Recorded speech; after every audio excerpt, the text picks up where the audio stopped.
Hello everyone, welcome to my YouTube channel. So हम पढ़ रहे थे chapter force and pressure from class 8 code over joyful book. So let's start our second part, that is a classification of force. अब हमने force पढ़ लिया। Force क्या होता है? किसी चीज़ को या ऑब्जेक्ट को मूव कराना, या कोई मूव कर रहा है, फोर्स लगाकर उसको स्टॉप कर देना, डायरेक्शन चेंज कर देना, स्पीड चेंज कर देना। तो ये सब सारी चीज़, पुल एंड पुश क्या होती है? सारी फोर्स होती है। ठीक है, हमने रिजल्टेंट फोर्स भी देख लिया कि अगर एक ऑब्जेक्ट पे एक से ज़्यादा फोर्सेस लग रहे होते हैं तो उसको कैसे हम रिजल्टेंट फोर्स निकालते हैं कि फाइनल फोर्स कैसा लग रहा है और वो किस डायरेक्शन में जाएगा। अब हम देखते हैं क्लासिफिकेशन ऑफ फोर्स की फोर्स जो होती हैं वो कितने टाइप्स की होती हैं। द फोर्स में भी classified into following two groups में क्लासिफाइड किया है। नंबर 1 है contact forces, number 2 is non contact forces. तो इसका नाम पढ़ के क्या समझ में आ रहा है? कॉन्टैक्ट मतलब जो कॉन्टैक्ट से फोर्सेस चलती हैं। सेकंड इज नॉन कॉन्टैक्ट, की कॉन्टैक्ट नहीं है फिर भी फोर्स लग रहा है। ठीक है, number 1 is contact forces. To understand what are contact forces, let us study the following cases. कुछ केस पढ़ते हैं। Number 1, when you pull a coiled spring. एक स्प्रिंग है, वो वॉल के साथ अटैच्ड है, उसको आप अपने हाथ से खींच रहे हो। ठीक है, so when you pull a coiled spring whose one end is fixed to a wall, you apply an effort on the spring। और आप दूसरे स्प्रिंग के एंड से एफर्ट लगा रहे हो। द स्प्रिंग गेट्स स्ट्रेच्ड, और ये जो स्प्रिंग है वो स्ट्रेच हो रहा है, बड़ा हो रहा है, खिल। This is an example of contact force, कि आपने इस स्प्रिंग पे फोर्स लगाया, स्प्रिंग को ही कॉन्टैक्ट में लाकर और उसको स्ट्रेच कर दिया। तो ये क्या हो गया? कॉन्टैक्ट हुआ डायरेक्ट, तो क्या हो गया? Contact force. When you kick a football, अगर आप फुटबॉल को किक करते हो तो भी आप अपने फिट से उसको कॉन्टैक्ट में ला रहे हो, उस पर फोर्स लगा रहे हो। और पुल अ कार्ट, अगर आप किसी कार्ट को इस तरीके से मूव कर रहे हो तो भी आप क्या कर रहे हो? डायरेक्ट उसको हाथ से कर रहे हो, तो थ्रेड से कर रहा है। आप उसको पुल कर रहे हो तो भी आप कॉन्टैक्ट से कर रहे हो, तो कॉन्टैक्ट फोर्स एज अप्लाइड। तो डायरेक्टली जो फोर्सेज लग रहे हैं they are contact forces. Contact forces are the forces which act only when object are in physical contact, या तो डायरेक्टली फिजिकल कॉन्टैक्ट में आपके टच में है विद ईच अदर, जिस पे फोर्स लग रहा है वो, एंड ब्रिंग अबाउट चेंजेस, और जिससे चेंजेस आ रहे हैं। सम इम्पॉर्टेंट कॉन्टैक्ट फोर्सेस, कुछ कॉन्टैक्ट फोर्सेस कैसे कौन कौन से होते हैं? अब एक होता है मस्कुलर फोर्स, वो भी कॉन्टैक्ट फोर्सेस है। Second is mechanical force, third is frictional force. जो 3 टाइप के फोर्सेस हैं, ये तीनों के तीनों क्या है? कॉन्टैक्ट फोर्सेस हैं। Now let us discuss the above contact forces in detail. अब हमने देखो क्या पढ़ रहे हैं? क्लासिफिकेशन पढ़ रहे हैं।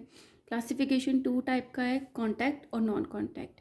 अब कॉन्टैक्ट में 3 टाइप्स का है, that is a muscular force, mechanical force और फ्रिक्शनल फोर्स। ठीक है, understood.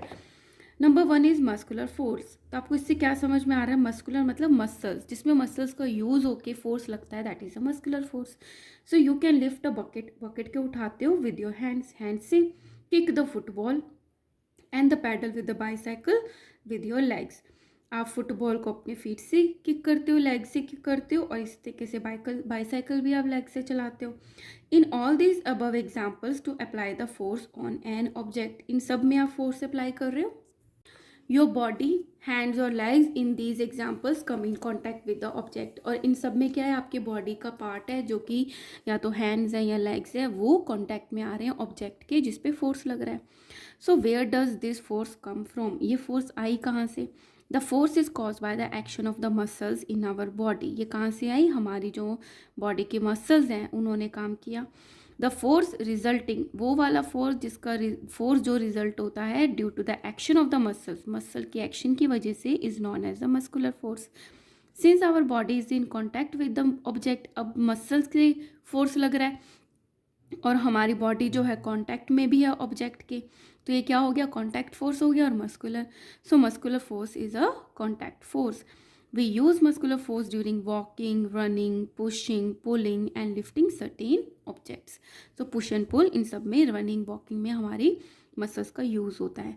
Animals like the elephants and the bullocks perform various tasks such as carrying the heavy loads, plowing fields, pulling carts, etc. with the muscular forces। अब जो elephant है वो बड़े बड़े logs को उठाता है, हैवी लोड्स को उठाता है, ये प्लो करने में है ना, खुदाई करने में जो फील्ड्स के, वो बुलॉक्स काम आते हैं, पुलिंग कार्ट्स को खींचने में काम आते हैं।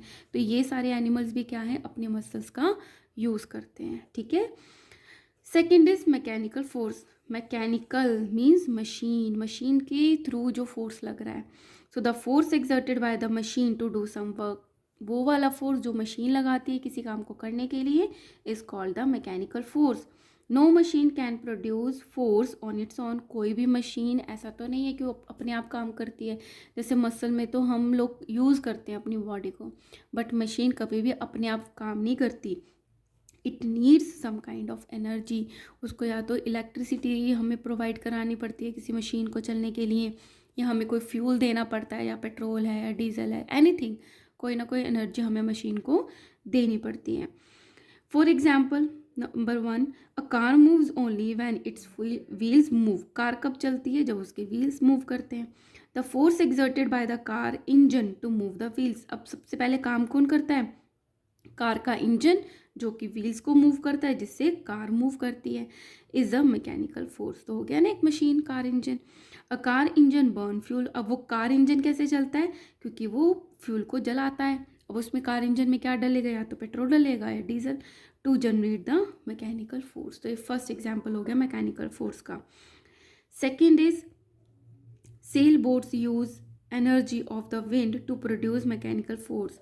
अब जो सेल बोट्स होती हैं जिसपे बड़ा सा कपड़ा लगा होता है, उसमें कौन सी एनर्जी यूज़ होती है, विंड की एनर्जी यूज़ होती है, जिससे मैकेनिकल फोर्स लगती है, और जो शिप है वो प्रोपेल करती है, आगे की तरफ बढ़ती है ना।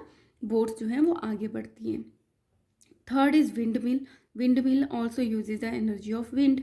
विंड मिल में कौन सी एनर्जी यूज होती है, विंड की, to produce mechanical force which rotate the blade of the windmill, जिससे विंड मिल के जो ब्लेड्स हैं वो रोटेट होते हैं। That runs the electrical generator to produce electricity, जिससे इलेक्ट्रिकल जनरेटर्स जो हैं वो इलेक्ट्रिसिटी को प्रोड्यूस करते हैं। ठीक है। So these are the examples of mechanical force. Now come to the frictional force. Friction मैंने आपको बताया था, जब दो सरफेसेस जो कांटेक्ट में है उनमें फ्रिक्शन होता है तो उसको बोलते थे हम frictional force. So frictional force और फोर्स ऑफ फ्रिक्शन, ध्यान से पढ़ना है इसको। A ball rolling along the ground gradually slow down and finally comes to the rest. आप किसी बॉल को ग्राउंड पे फेंकते हो तो थोड़े टाइम बाद वो आगे जाके एक तो उसकी स्पीड कम हो जाती है, स्लो हो जाती है, एंड फाइनली रुक जाती है ball. You find no visible force appears to be acting on the ball. आपको कुछ भी नहीं दिख रहा कि उस बॉल को किसने रोका, है ना, कुछ भी विजिबल नहीं हो रहा कि उस कौन से फोर्स ने उस बॉल को रोका।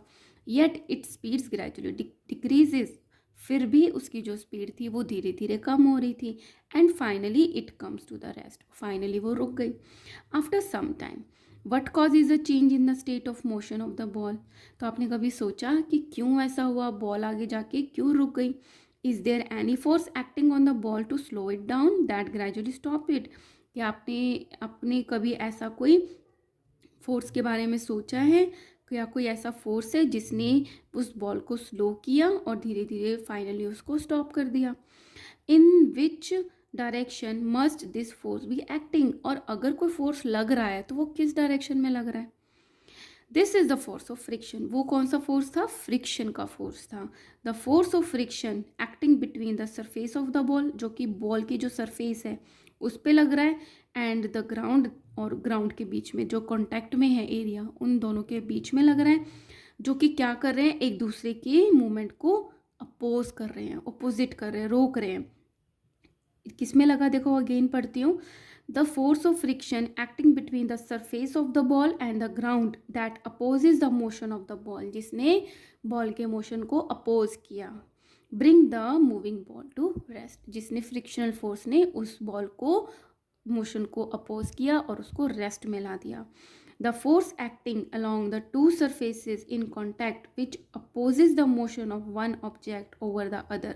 तो वो वाला फोर्स जो कि एक्ट करता है दो सरफेसेस के बीच में, जो कि अपोज करता है मोशन को, ठीक है, एक के मोशन को अपोज करता है, is called the force of friction. Frictional force always opposes the motion of the moving object. जो ऑब्जेक्ट मूव कर रहा है फ्रिक्शनल फोर्स उसी को ही अपोज करता है।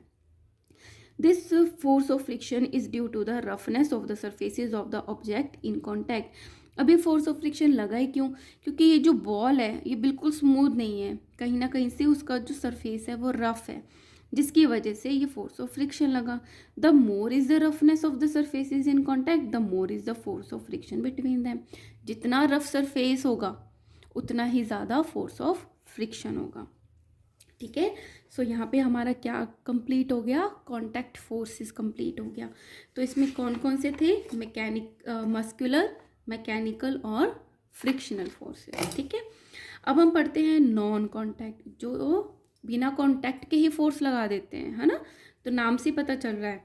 और action at a distance force, की फोर्स लगाने वाला दूर है, ऑब्जेक्ट दूर है, फिर भी उस पर फोर्स लग रहा है, तो उसको हम क्या बोल देते हैं? नॉन कॉन्टैक्ट फोर्सेस और action at a distance force. Some forces do not involve physical contact, कुछ फोर्सेज होते हैं जिसको फिजिकल कॉन्टैक्ट करने की ज़रूरत ही नहीं पड़ती। Between the two object on which they act through the space between them, उनके बीच में स्पेस है तो भी वो एक्ट कर लेते हैं।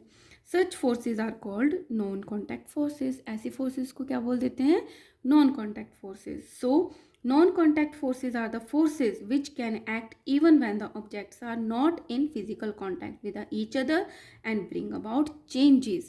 तो non-contact forces वो हो गए जो कि objects जो हैं वो आपस में कांटेक्ट में नहीं है, फिजिकली कांटेक्ट में, लेकिन फिर भी उस पर फोर्स लगाते हैं और उसकी चेंजेस करने में रिस्पॉन्सिबल होते हैं।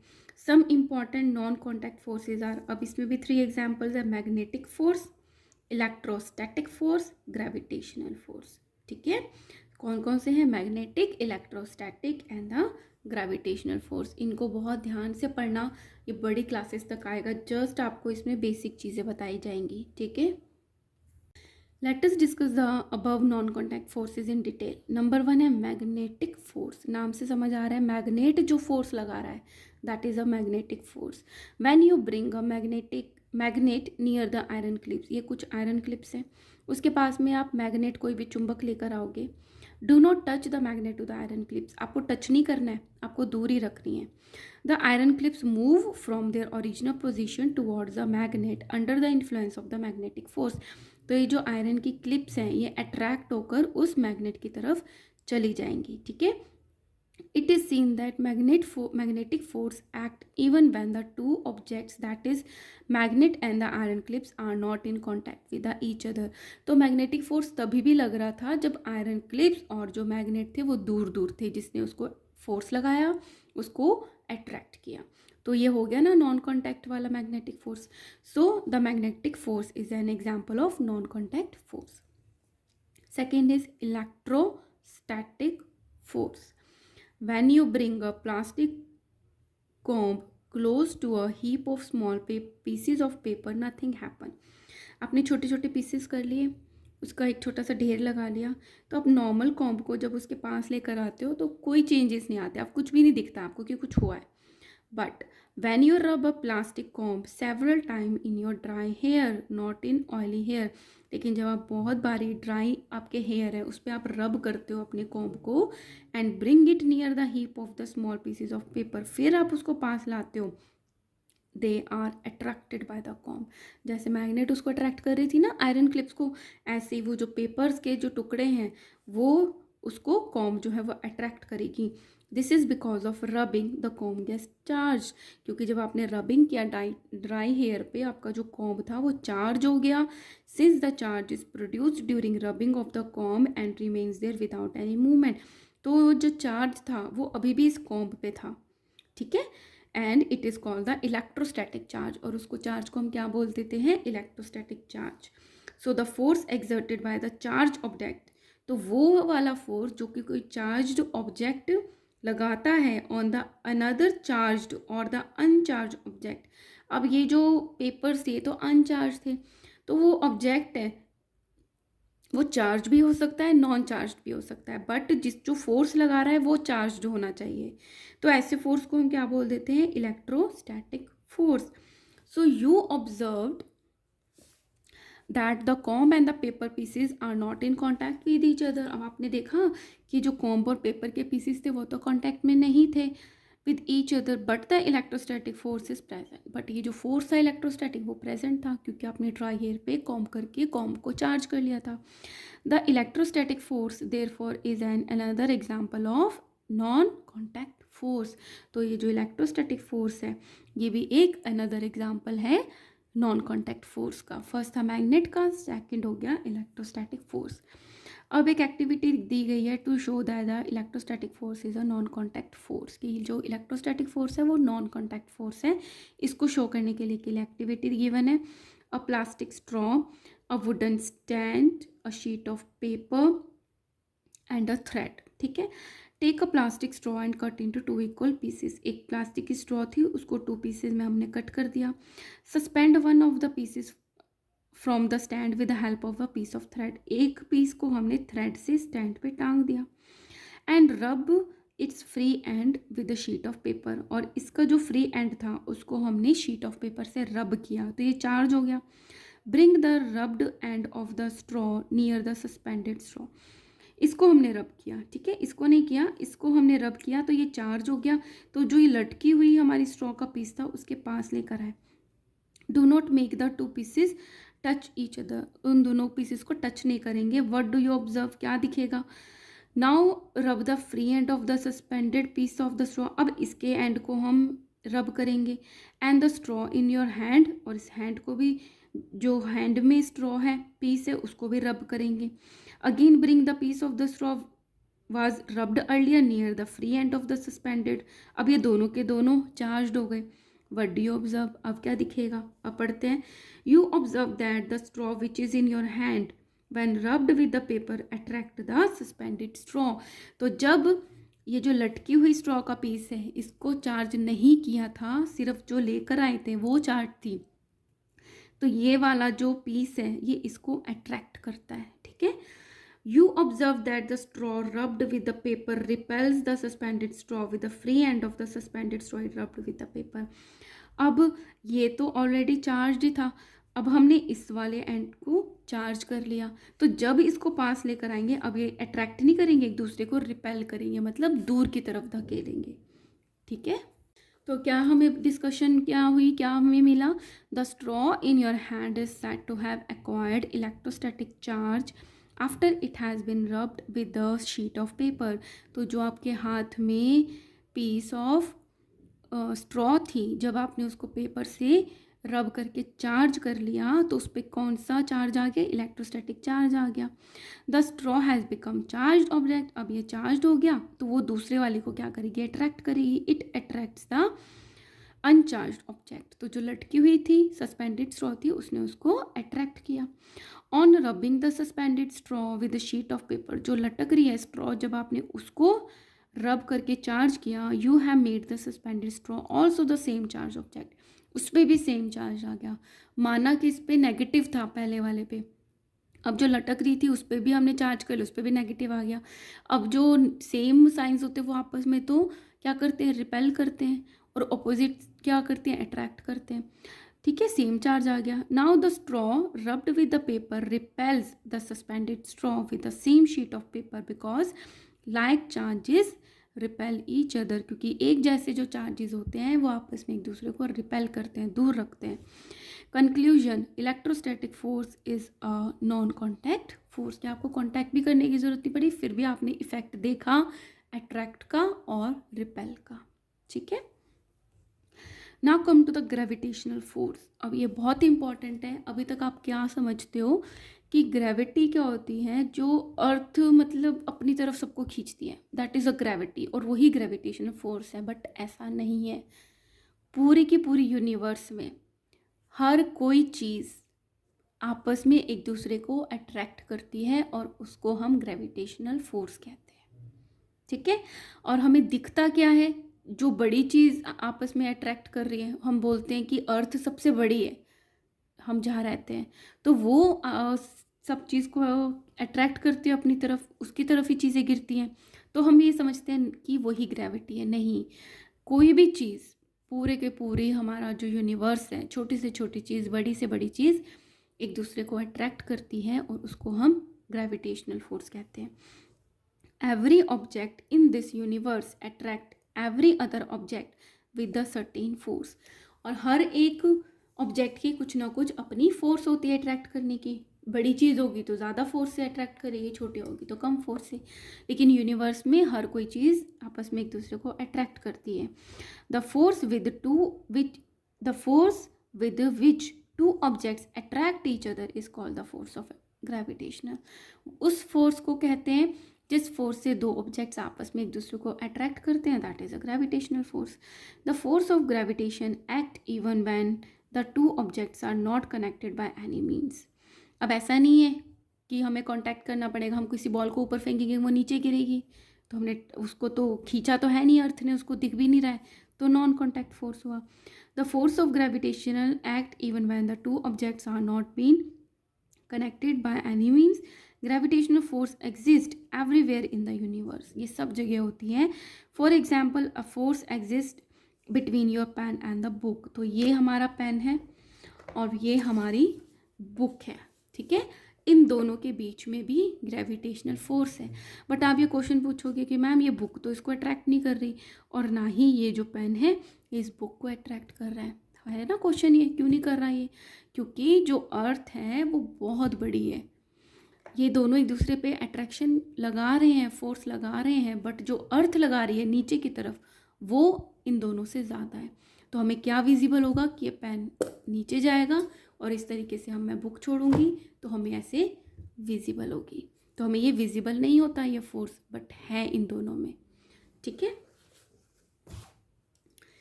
सो pen and the book, between your book and the table, between you and the tree और मेरे बीच में भी फोर्स ऑफ ग्रेविटेशन है। This force is a force of gravitation. The magnitude मतलब कितना लग रहा है, 10, 11, 100 मैग्नीट्यूड नंबर्स में। The magnitude of this force depend upon the masses of the two objects. कितना लगेगा वो डिपेंड करता है जिन दो ऑब्जेक्ट की बात कर रहे हैं उनका मास कितना है ना, वेट कितना है, मास कितना है। And the distance between them, और उन दोनों के बीच में डिस्टेंस कितना है। If however the masses of the objects are smaller, अगर दो ऑब्जेक्ट्स का जो मास है वो स्मॉल है, the force of gravitation between them is also small. तो उन दोनों के बीच में जो फोर्स ऑफ ग्रेविटेशन होगा वो भी स्मॉल होगा क्योंकि वो मास पे डिपेंड करता है। And can not be detected easily, तो हम ईजिली उसको देख के बता नहीं सकते हैं कि लग रहा है, बट वो होता है। For instance if you are on the moon surface, अगर आप मून की सरफेस पर हो, चांद पर गए हो, then the force of gravitation between you and the moon is less than on the earth. तो जितना फोर्स अर्थ लगा रही है आप पे उससे कम फोर्स मून लगाएगा। क्यों? क्योंकि अर्थ का जो मास है वो मून के मास से 6 टाइम्स है। तो जो मून पे ग्रेविटेशन फोर्स लगेगा वो 1/6 लगेगा, 6, ठीक है। So this is because the mass of the moon is less than of the earth. It has been found that the moon's gravity is 1/6 of the earth gravity. जो अर्थ की gravity है उसको अगर 6 पार्ट्स में डिवाइड कर दें उतनी gravity moon की है, ठीक है। When we throw an object upwards, कोई भी हम चीज़ ऊपर की तरफ थ्रो करते हैं, say a ball, माना कि बॉल ही थ्रो करी, it falls down towards the earth. Since the balls fall downwards, नीचे की तरफ आती हैं, there must be a force acting on it. नीचे आ रही है, it means नीचे की तरफ से कोई अट्रैक्ट कर रहा है, खींच रहा है। This force is due to the attraction between the earth and the object. ये फोर्स किसके बीच में लगा? अर्थ के बीच में और ऑब्जेक्ट के बीच में। It is called the force of gravity. इसको बोलते हैं हम ग्रेविटी। ग्रेविटेशनल फोर्स सबके बीच में होता है, जो अर्थ और किसी ऑब्जेक्ट के बीच में बोलता है, that is a gravity. In other words, objects और the things fall towards the earth because the earth attracts them. अब उनकी तरफ गिरती क्यों है अर्थ की तरफ? क्योंकि अर्थ उनको अट्रैक्ट करती है।